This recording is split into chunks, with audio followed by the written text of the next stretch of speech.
मित्रांनो नमस्कार. ज्योतिष आनंद या आपल्या ज्योतिष विषयक चॅनलमध्ये आपल्या सगळ्यांचं मी मनपूर्वक स्वागत करतो. आज तुकाराम बीज अणुरणिया थोकडा तुका आकाशा एवढा. संत श्रेष्ठ तुकाराम महाराज आजच्याच दिवशी सदेह वैकुंठाला गेले. त्यांना विनम्र अभिवादन करतो आणि आजच्या या एपिसोडची सुरुवात करतो. मित्र, आज थोडीशी उजळणी करूया. मागच्या भागात आपण बघितलं की कुंडलीतले जे 12 भाव आहेत त्यांची वैशिष्ट्य, त्यांचे गुणधर्म काय आहेत. थोडीशी उजळणी करूया पटकन. प्रथम भाव म्हणजे आपण स्वतः, आपली पर्सनॅलिटी. द्वितीय भाव आपलं कुटुंब, आपला बँक बॅलन्स, आपली वाणी, आपली वाचा, आपली टेस्ट. त्यानंतर द्वितीय भावाबद्दल एक महत्त्वाचं सांगायचं आहे की मी मागच्या एपिसोडमध्ये म्हटलं की अष्टम भाव आपली आयु दर्शवतं. आपण म्हणजे प्रथम भाव आहे आणि आपलं आयुष्य दाखवतं हा 8वा भाव. त्याप्रमाणे आपला वैवाहिक जोडीदार सप्तम स्थान दाखवतं. मग सप्तमापासून 8वं हे दुसरं स्थान येतं. बघा, इकडनं जर मोजलं तर हे 7 बरोबर जे समोर आहेत आणि मग हे 8 अँटी क्लॉकवाईज. म्हणजे आपल्या वैवाहिक जोडीदाराचं आयुष्य, त्याची कल्पना आपल्याला द्वितीय भावावरून येते. तिसरा भाव पराक्रम स्थान, आपली छोटी भावंड, आपले शेजारी हे दाखवतात. कम्युनिकेशन दाखवतं. सोशल मीडिया आजच्या जमान्यात आपण म्हणतो ते दाखवतं. चतुर्थ भाव हा आपल्या सगळ्या सुखसोयी सुविधा, आपलं सुखस्थान, आपली आई, नंतर आपलं बेसिक शिक्षण जे आहे ग्रॅज्युएशनपर्यंत ते दाखवतं. 5वा भाव आपली संतती, शेअर मार्केट, मनोरंजन क्षेत्र, एंटरटेनमेंटचं क्षेत्र जे आपण त्याला बॉलिवूड म्हणतो किंवा नाट्य, कला, संगीत, नृत्य, या सगळ्या गोष्टी, या सगळ्या कला, मनोरंजनाचे विश्व जे आहे ते या 5व्या घरावरनं बघितलं जातं. 6वं घर रोग रिपू ऋण आणि सेवा भाव आहे हा. इथून सेवा पण बघतात. नोकरी आणि कॉम्पिटिशन जिथे आहे, कॉम्पिटिटिव्ह एक्झाम्स जे आहेत या 6व्या घरावरनं बघितल्या जातात. 7वं घर अर्थातच विवाहाचं स्थान, वैवाहिक जोडीदार आणि त्यानंतर मग आपला बिझनेसचं स्थान आणि बिझनेस पार्टनर सुद्धा यातून बघतात. 8वं स्थान सांगितल्याप्रमाणे आपली आयु, रिसर्च, ज्योतिषशास्त्र. मी तुम्हाला सांगितलं की मोठे मोठे सायंटिस्ट किंवा मोठे मोठे पंडित हे 8व्या स्थानावरनं बघतात, कारण ते रिसर्च ओरिएंटेड असतात. रॉ, IB, FBI, CIA हे सगळी लोक इथून बघतात. त्यानंतर हे आयुचं स्थान असल्यामुळे, म्हणजे मृत्यूची कल्पना या स्थानावर येत असल्यामुळे मृत्यूशी रिलेटेड जे बिझनेस आहेत, म्हणजे इन्शुरन्स बिझनेस, थोडक्यात लाईफ इन्शुरन्स, जनरल इन्शुरन्स, हा पण इकडनं बघता येतो. 9वं स्थान आपले पिताश्री, आपले वडील, आपले गुरुवर्य, आपल्या धर्माचं स्थान, उच्च शिक्षणाचं स्थान आणि मोठ्या प्रवासाचं स्थान. 3रं स्थान छोट्या प्रवासाचं, 9वं स्थान मोठ्या प्रवासाचं. 10वं स्थान आपल्या करिअरचं स्थान, आपल्या स्टेटसचं स्थान, आपल्या समाजामध्ये आपलं काय स्थान आहे, आपलं प्रमोशन, आपलं करिअर. काही थोड्याफार प्रमाणात आपले वडील जे आहेत ते हे सुद्धा आपण 10व्या स्थानावरनं बघू शकतो. त्यानंतर 11वं स्थान मी म्हटल्याप्रमाणे तुम्ही कर्म कराल तर तुम्हाला पैसे मिळतील आणि लाभ होईल. ते 11वं स्थान म्हणजे लाभस्थान. तिथून मोठे बंधू, मोठ्या भगिनी, मोठी सिबलिंग जे आहेत, मोठी भावंड, ते बघतात. आपले मित्र इकडनं बघतात. आपलं सोशल सर्कल इकडनं बघतात. कनेक्टिव्हिटी, नेटवर्किंग ज्याला म्हणतो आपण, ते आपण इथून बघू शकतो. आणि हे आय स्थान आहे, तसं हे व्यय स्थान आहे. 12वं स्थान हे एक्सपेंडिचरचं स्थान आहे, लॉसेसचं स्थान आहे. त्याचबरोबर ते योग साधनेचंही स्थान आहे, इन्व्हेस्टमेंटचं स्थान आहे. एखादा जेव्हा आपल्याला खर्च होतो आपला, समजा आपण एखाद्याने फ्लॅट घेतला तर फ्लॅट काय फुकट मिळणार नाही आहे. आपण ते पैसे खर्च करतो म्हणजे कुठेतरी ते इन्व्हेस्ट करतो. आपण एखाद्या बँकेमध्ये FD केली तर FD केल्यानंतर तुमच्या अकाउंटमधून ते पैसे वजा होतात, तुमच्या अकाउंटमध्ये राहतात, पण ते तुम्ही यूज करू शकत नाही सेव्हिंग अकाउंट सारखे. मग ते आपण वर्षासाठी, 1.5 वर्षासाठी त्या बँकेच्या रेट ऑफ इंटरेस्टप्रमाणे आपण ते इन्व्हेस्ट करतो. म्हणून 12वं स्थान हे इन्व्हेस्टमेंटचं स्थान आणि सगळ्यात महत्त्वाचं म्हणजे हे मोक्षाचं स्थान आहे. इथून आपल्याला झोप कशी येईल ते बघतात. काही लोकांना निद्रानाशाचा विकार असतो, त्यासाठी 12वं स्थान हे अत्यंत महत्त्वाचं. मागे म्हणल्याप्रमाणे हे फॉरिनचं स्थान आहे. फॉरिनला मला जायला मिळेल का, मी तिथे सेटल होईन का, आणि सगळ्यात महत्त्वाचं म्हणजे इथून चॅरिटी पण बघतात. दानधर्म करणं हे या 12व्या घराचं वैशिष्ट्य आहे. हे थोडक्यात झालं. आता मित्रांनो, तुम्हाला मी मागे सांगितलं मागच्या एपिसोडमध्ये की ही केंद्रस्थानं आहेत. 1, 4, 7 आणि 10 ही केंद्रस्थानं आहेत. आणि केंद्रस्थानात असलेले ग्रह हे पॉवरफुल असतात, मग भले ते पापग्रह का असेनात. आता तुम्हाला स्क्रीनवर जे कुंडलीचं चित्र दिसतंय ते जमल्यास तुम्ही त्याचा स्क्रीनशॉट काढून ठेवा. आता इथे जे ग्रह दिलेत ते बघा. प्रथम स्थानामध्ये गुरु बुध आहे, 4थ्या स्थानामध्ये चंद्र आणि शुक्र आहे, 7व्या स्थानामध्ये शनी महाराज बसलेले आहेत आणि 10व्या स्थानामध्ये रवी आणि मंगळ बसलेले आहेत. या सर्व ग्रहांना दिग्बली ग्रह असं म्हणतात. दिग्बलीचा अर्थ, दिग म्हणजे दिशा, जसं आपण दिग्दर्शन म्हणजे दिशादर्शन म्हणतो, एखाद्या नाटकाचा दिग्दर्शक असतो, तसं दिशादर्शक दिग्दर्शन म्हणजे दिग्बली. म्हणजे इंग्लिशमध्ये ज्याला आपण म्हणतो डायरेक्शनल स्ट्रेंथ ज्या ग्रहांना प्राप्त आहेत ते ग्रह आहेत. आणि हे प्रत्येक कुंडलीमध्ये त्यांची पोझिशन ही सेमच आहे, त्यामुळे याचा स्क्रीनशॉट काढून ठेवला तर बरं होईल. प्रथम भावामध्ये गुरु आणि बुधाला दिग्बल प्राप्त आहे, म्हणजे ते पॉवरफुल आहेत तिथे. 4थ्या भावामध्ये चंद्र आणि शुक्राला दिग्बल प्राप्त आहे. त्यानंतर सप्तम भावामध्ये फक्त शनी महाराजांना दिग्बल प्राप्त आहे. कारण मागे म्हणल्याप्रमाणे प्रथम भाव हा सकाळची वेळ दाखवतो. थोडक्यात हे लक्षात ठेवा, साधारणपणे शास्त्रकारांनी 24 तासाची जी विभागणी केलेली आहे ती अशी आहे की तुम्हाला मी सांगितलं की ही पूर्व दिशा आहे, ही पश्चिम आहे, ही उत्तर आहे आणि ही दक्षिण आहे. तर सकाळी 6 ते 8 हा प्रथम भावामध्ये हा कालावधी असतो. नंतर आपण क्लॉकवाईज जायचं आहे. 8 ते 10, 10 ते 12, दुपारी 12 ते 2, दुपारी 2 ते 4, 4 ते 6, संध्याकाळी 6 ते 8, रात्रीचे 8 ते 10, 10 ते 12, मध्यरात्रीचे 12 ते 2, पहाटेचे 2 ते 4 ज्याला आपण ब्राह्ममुहूर्त म्हणतो, आणि 4 ते पहाटे 4 ते पहाटे 6 असं जनरली 24 तासाची 2-2 तासाची विभागणी या 12 स्थानांमध्ये शास्त्रकारांनी केलेली आहे. आता सूर्य म्हणजे दिवस आणि शनी महाराज म्हणजे संध्याकाळ किंवा रात्र. शनी हा संध्याकाळीच उदय पावतो आणि शनिप्रधान मंडळी ही जास्ती करून संध्याकाळी किंवा रात्री कार्यरत होताना दिसतात. म्हणून शनी म्हणजे रात्र, सूर्य म्हणजे दिवस असं साधारणपणे आपण म्हणलं तरी हरकत नाही. आता हे जे ग्रह आहेत यांना या केंद्रस्थानांमध्ये दिग्बल प्राप्त आहे. त्याच्यामध्ये आता आपण जे विविध योग आहेत त्या योगांबद्दल आपण सविस्तर बोलणारच आहोत, पण आता इथे काही ग्रहस्थिती दर्शवली गेलेली आहे, तर ते मी तुम्हाला सांगतो की दशम स्थानामध्ये मंगळ, म्हणजे इथे रास बघा, मकर रास आहे. तुम्हाला मागे म्हटलं मी की मकर राशीत मंगळ हा उच्चीचा मानला जातो, पॉवरफुल. तर ज्यांच्या कुंडलीमध्ये आपापल्या कुंडल्या बघू शकता किंवा आपल्या आप्तेष्टांच्या जवळच्या मित्रांच्या पण कुंडल्या, आपल्या मुलाबाळांच्या कुंडल्या तुम्ही बघू शकता, मग मुलगा असो किंवा मुलगी असो. दशमातला मंगळ म्हणजे ह्याला म्हणतात कुलदीपक योग. कुलदीपक, मुलगा असेल तर कुलदीपक, मुलगी असेल तर तुम्ही कुलदीपिका म्हणू शकता. आज मुली पण मुलांपेक्षा काही कमी नाही आहेत, आज त्या त्यांच्यापेक्षा पुढे आहेत, त्यांच्या कर्तृत्वामुळे आणि शिक्षणामुळे आणि ओव्हरऑल त्यांच्या इंटेलेक्च्युअल ॲटिट्यूडमुळे. तर दशमातला मंगळ हा कुलदीपक योग निर्माण करतो.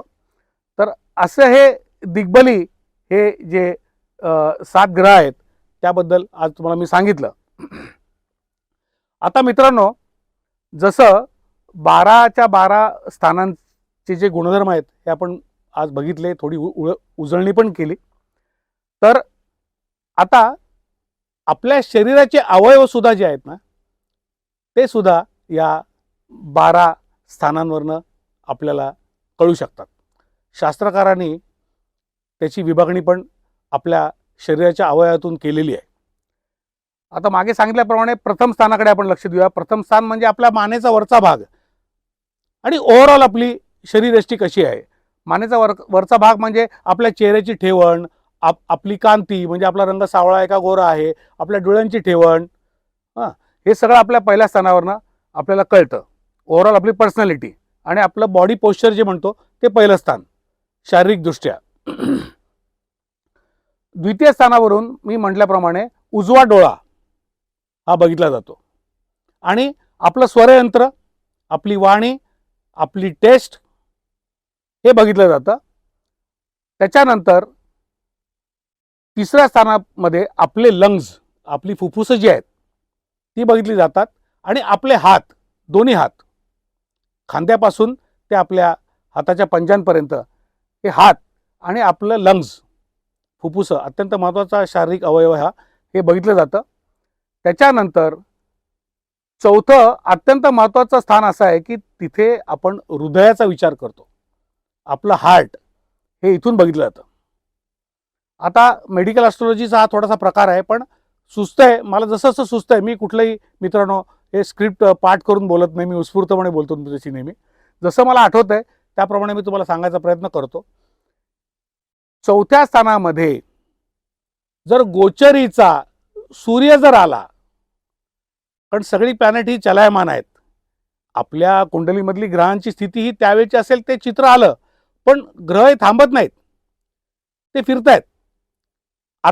आता सूर्य हा जो ग्रह आहे आजच्या तारखेला हा कुंभ राशीत आहे, नंतर तो 14-15 तारखेला मीन राशीत जाईल. त्याप्रमाणे तो फिरत फिरत जेव्हा चौथ्या घरात येईल आणि प्रत्येक राशीत तुम्हाला माहिती आहे की सूर्य हा 1 महिना राहतो, तर त्यावेळेला ज्यांना हृदयविकाराचे त्रास आहेत, ज्यांना हाय बीपी किंवा लो बीपीचा त्रास आहे, ज्यांना श्वसनाचे काही त्रास आहेत, त्यांनी सांभाळून राहायचं आहे. आलं लक्षात? चतुर्थ स्थानातला गोचरीतला सूर्य मूळ कुंडली असेल तरी सुद्धा काळजी घ्यायची आहे.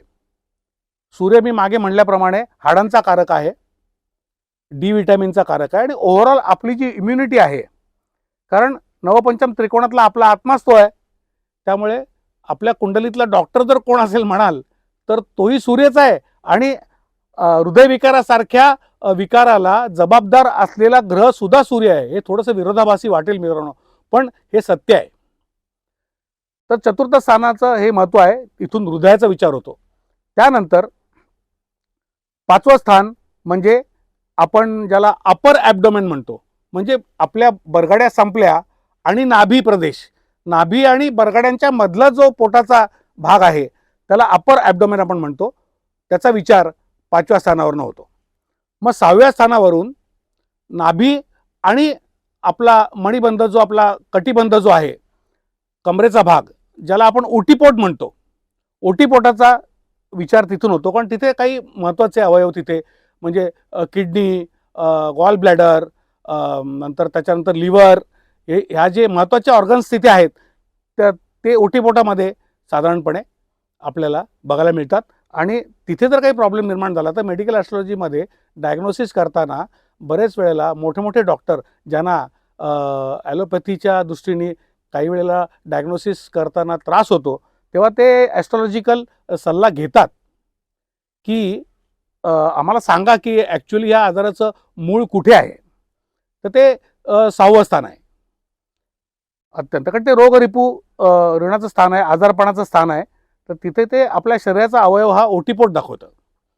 आता 7वा भाग म्हणजे आपले जे रिप्रोडक्टिव्ह ऑर्गन्स आहेत, आपली जननेंद्रिय आहेत, जी पुढच्या भागात आहेत, ते स्थान म्हणजे 7वं स्थान आहे.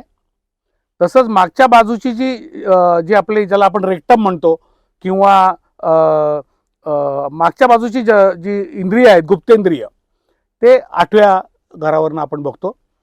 9वं घर हे मांड्या दाखवतं, थाईज. मांड्यांचा विचार हा 9व्या स्थानावरनं होतो. 10व्या स्थानाचा विचार हा गुडघ्या करता सांगितलेला आहे. गुडघे जे आहेत, नीज, हे 10व्या स्थानावरनं बघितले जातात. 11वं स्थान हे आपल्या पोटऱ्या आहेत, ज्याला आपण हिंदीमध्ये पिंढऱ्या म्हणतो, किंवा इंग्लिशमध्ये काफ्स म्हणतो, तो 11वं स्थान इथून आपण पोटरी बघतो. आणि सगळ्यात शेवटची जी रास आहे ती मीन रास, तिथून आपण आपली पावलं बघतो.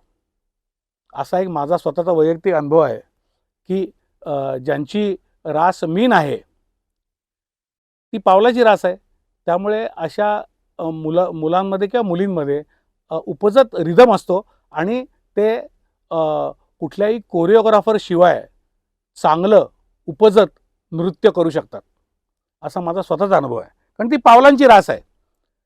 ते बेताल नाचणारच नाहीत, ते तालबद्धच नाचतात. त्यांच्या अंगात ओरिजिनल रिदम असतो. असं साधारणपणे आज या 12 स्थानांचं आणि त्या अनुषंगाने असलेले आपले शरीराचे जे विविध अवयव आहेत त्यांच्याबद्दल मी थोडक्यात संक्षिप्तपणे तुम्हाला सांगितलं. मेडिकल ॲस्ट्रॉलॉजी हा मुळातच एक सेपरेट आणि मोठा विषय आणि शास्त्र आहे. त्याच्याबद्दल आपण नंतर बोलणार आहोत.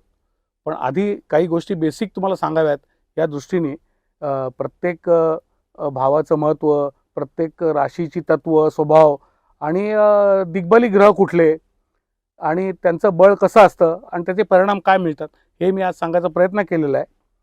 आता जाता जाता थोडंसं मजेशीर असं एक छोटीशी माहिती अशी की त्याचा तुम्ही उपयोग दैनंदिन आपल्या जीवनात करू शकता. परवाच आपण रंगपंचमीच्या निमित्ताने रंगाची उधळण केली. विविध रंग आपण वापरले, अनुभवले, त्याचा आनंद आपण घेतला. तसे प्रत्येक ग्रहाचा एक रंग आहे मित्रांनो. ते आपण जरा विचारात घेऊया आणि जमलं तर तुम्ही हे लिहून घ्या. मी आमच्या ऑफिसमधल्या आमच्या कर्मचाऱ्यांना, आमच्या सहकाऱ्यांना सांगत होतो की जर पॉसिबल तुम्हाला असेल तर प्रत्येकाकडे आता आपला वॉर्डरोब असतो. म्हणजे आपले बाहेर जायचे जे कपडे हे इस्त्री करून व्यवस्थित हँगरला ठेवलेले असतात. तर तुम्ही प्रत्येक वाराचा रंग आणि त्याप्रमाणे जर तुम्ही तुमचा वेश परिधान केलात तर नक्कीच तुम्हाला तुमचा दिवस चांगला जाईल आणि तुमच्यामध्ये पॉझिटिव्हिटी येईल आणि तुम्हाला त्या दिवसाचं जॉब सॅटिस्फॅक्शन मिळू शकेल. तर आपण सोमवारपासून सुरुवात करूया. सोमवार हा चंद्राचा वार आहे. मग चंद्राचा रंग पांढरा आहे कारण चंद्र म्हणजे निर्मळ पाणी आहे, गंगेचं पाणी आहे, शुद्ध पाणी. कारण चंद्राला आपण आईची उपमा देतो. तर त्या दिवशी पांढरा रंग जर परिधान केला तर खूप छान तुम्हाला त्याचा फायदा होईल. सोमवारनंतर मंगळ थोडासा तामसी ग्रह आहे कारण आपल्या नवग्रहातला तो सेनापती आहे, म्हणजे फील्ड मार्शल म्हणा किंवा जनरल म्हणा. तर त्याचा रंग हा ब्रिक रेड आहे, विटकरी लाल. तर त्या प्रमाणात तुम्ही जर आपला शर्ट किंवा साडी जर त्या दिवशी घातलीत तर तुम्हाला त्या मंगळ ग्रहाची एनर्जी त्या रंगाच्या निमित्ताने तो जो स्पेक्ट्रम आहे त्यातून जे रेज निघतात त्याचा तुम्हाला चांगला फायदा होऊ शकेल. बुधवार अर्थात बुधाला आपण राजकुमार म्हणतो. सूर्य जर राजा आहे तर बुध हा त्याचा राजकुमार आहे. आपल्या सर्व ग्रहांमधला राजकुमार, राजपुत्र हा बुध आहे आणि बुधाचा रंग हा हिरवा आहे. जे प्लांटेशन आहे, तुम्ही बघता इथे एक छोटासा प्लांट ठेवलेला आहे. आपल्या घरात प्लांटेशन असावं, तुळस असावी, बाकी इतर झाडं असावीत, गुलाबाची असावीत, मनी प्लांट असला तरी हरकत नाही, पण आपल्या घरामध्ये हिरवळ असावी आणि त्याला रोज खत पाणी घालून त्याची जोपासना करावी आणि त्याची वाढ करावी. हे आपल्या घरासाठी चांगलं असतं आणि घरात बुद्धीचा वावर हा नेहमी राहतो. बुध हा बुद्धीचा कारक आहे म्हणून त्याचा रंग हिरवा आहे, डार्क हिरवा नाही आहे, प्लांटेशनचा आपला नैसर्गिक हिरवा कलर. त्यानंतर गुरुवार अर्थात धर्माचा वार आहे, गुरूंचा वार आहे, दत्तप्रभूंचा वार आहे. तर त्याचा रंग पिवळा आहे किंवा आयव्हरी कलर ज्याला म्हणतो आपण, हस्तिदंती कलर हा आहे गुरुचा रंग. स्वच्छ कलर आहे कारण धर्माचा कलर आहे. त्यानंतर शुक्र हा कलेचा कारक आहे, सगळ्या लक्झरीचा कारक आहे, आपल्या प्रॉस्पेरिटीचा कारक आहे. आणि शुक्र म्हणजे साक्षात वैभव लक्ष्मी. तो एक स्त्री ग्रह आहे, लक्ष्मीचा रंग आहे तो. त्यामुळे तो स्काय ब्ल्यू, जसं निळे आकाश आपल्याला दिसतं वरती, तर तो स्काय ब्ल्यू रंग हा शुक्राचा आहे. आणि त्याच्यानंतर शनीचा रंग हा काळा किंवा जो काही डार्क कलर आहे, डार्क ब्ल्यू, डार्क रेड, जिथे डार्कनेस आला तिथे शनी महाराज आले. प्रामुख्याने डार्क ग्रे किंवा डार्क ब्लॅक, जेट ब्लॅक ज्याला आपण म्हणतो, तो शनीचा रंग आहे. राहूचा रंग म्हणाल तर राहूचा कुठला वार नाहीये, तरी पण सांगून ठेवतो. राहूचा रंग हा सिल्वर ग्रे, जिथे सिल्वर झाक येते, एक चमक येते, शाईन येतं, तो राहू आहे. आणि डार्क चॉकलेटी हा केतूचा रंग आहे. तर असे सप्तरंगाची किमया आहे. तुम्ही प्रयोग करून बघा. तसं काही अवघड नाही किंवा जास्ती खर्चिकही नाही आहे. आपण बऱ्याच ठिकाणी पैसे खर्च करतो, पण आपण दैनंदिन ऑफिसमध्ये जाताना जर ह्या 7 रंगाचे कपडे जर आपल्या वॉर्डरोबमध्ये व्यवस्थित इस्त्री करून ठेवले आणि त्या वारी ते वापरले, तर नक्की मला तुम्ही कॉमेंटमध्ये सांगा की तो दिवस तुम्हाला कसा गेला. आणि एक वार राहिला आहे जो राजाचा वार आहे, अर्थात तो सुट्टीचा वार असतो, सूर्यनारायणाचा वार. तर त्याचा रंग हा भगवा किंवा ऑरेंज कलर आहे. हा सूर्याचा रविवारचा रंग आहे. आणि जिथेही आपण बघा, तुम्ही कुठलाही धार्मिक सण असेल, आपल्याकडे गुढीपाडव्याला शोभायात्रा निघतात, त्यावेळेला बरेच जण भगवा झब्बा आणि पांढरी सलवार घालून त्या मिरवणुकीत सामील होतात. आपल्या भगिनीसुद्धा भगव्या नऊवारी घालून नटून थटून अगदी घोड्यावर स्वार होऊन त्या शोभायात्रेची शोभा वाढवतात. तर असा हा ग्रहांच्या रंगांचा करिश्मा आहे, ग्रहांचा करिश्मा आहे. हा विषय अत्यंत मजेशीर करण्याचा माझा प्रयत्न आहे की जेणेकरून तुम्हाला कुठल्याही ग्रहाबद्दल कुठल्याही प्रकारची भीती वाटता कामा नये आणि तो ग्रह आपला मित्र वाटावा इतपत माझा प्रयत्न असणार आहे. आणि एक नियम आणि तत्त्व तुम्हाला सांगून ठेवतो मित्रांनो, की पत्रिकेतले जे 9 ग्रह आहेत ते काय सांगतात की तुम्ही मला यूज करा, नाहीतर मी माझ्या पद्धतीने तुम्हाला यूज करीन, तेव्हा मला दोष देऊ नका.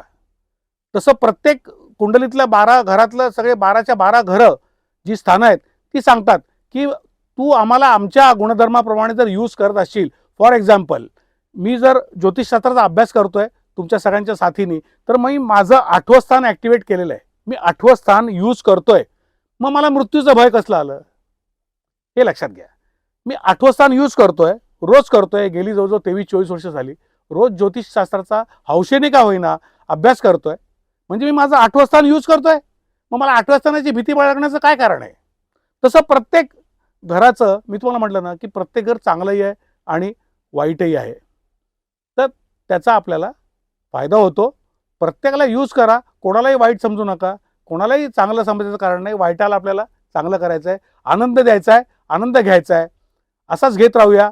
आणि तुमची सगळ्यांची बहुमोल साथ तुमच्या लाईक्सच्या आणि व्ह्यूजच्या माध्यमातून, कॉमेंटच्या माध्यमातून मला अशीच मिळत राहो अशी ईश्वरचरणी प्रार्थना करतो. आणि पुढच्या आठवड्यात नक्की भेटूया. तुमच्या काही सूचना असतील तर जरूर मला कळवा. आवडलं तर लाईक करा, शेअर करा, माझ्या चॅनलला सबस्क्राईब करा. रजा घेतो आत्तापुरती. नमस्कार.